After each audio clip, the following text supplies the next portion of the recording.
In 1960, Ruby Bridges faced an angry mob to be the first African-American student to desegregate William Frantz Elementary School in New Orleans, 6 years after the Supreme Court outlawed racial segregation in public schools. During that same time, the city's black residents were also fighting to live as equal citizens and enjoy other public spaces, including bowling alleys. Two men brought together by their love of hitting the lanes take a look back at how their courage inspired change lasting generations. That ball is 50 years old. At 80 and 83, Look at Alden. Alden McDonald and Walter Woody Woodruff Oh, wow! had not only witnessed history, but have worked to change it. You've been practicing on me. Although moving a bit slower these days, Yeah, this is 63. their memories of the past remain clear. I've enjoyed a life of transition from segregation to integration in a lot of different ways. I'm proud to be part of some of the change that has taken place. It seemed ridiculous now. In the 60s, that's when everything was trying to get integrated. The Civil Rights Act of 1964 outlawed discrimination in public spaces, voting, employment, and education. In many cases, whites in the South resisted integration with protest and violence. Among those public spaces were restaurants, movie theaters, and bowling alleys, a place both McDonald and Woodruff held dear.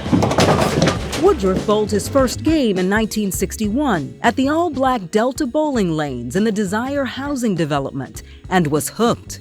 It was so much fun, and my whole family enjoyed it a lot. I bowled so much, my thumb used to swell up.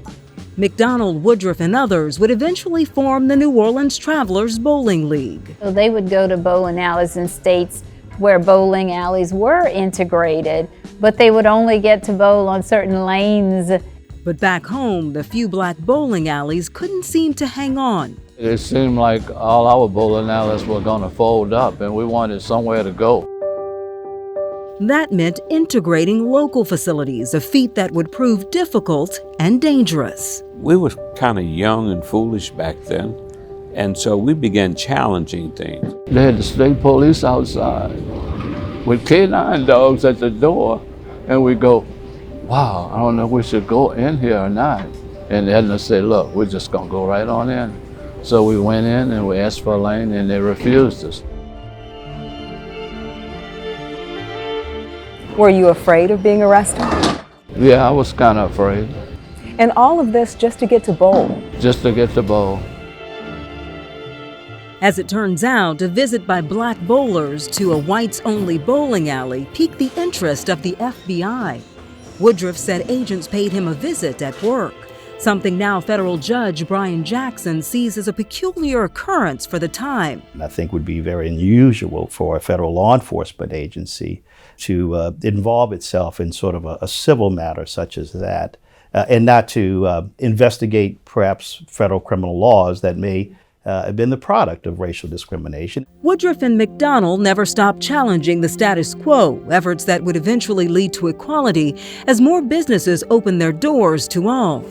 Judge Jackson says the courage of the families pushing for change should never be forgotten. Those parents and those workers, those employees, that they would step up, knowing full well that there would be social and economic repercussions. But those are the people who I think we should always celebrate and never forget. Lisa Woodruff White says her dad is nothing short of an American hero.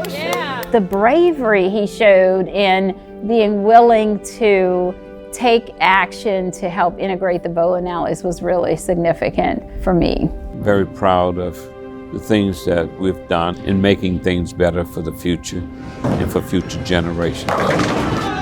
Alden, boy, I'll never believe that he hasn't been practicing somewhere. Woody Woodruff went on to roll 58 perfect games in his bowling career, rare for a left-handed bowler. And due to his skill, he was invited to join an all-white bowling league, which were treated as private clubs in the 60s and skirted desegregation laws.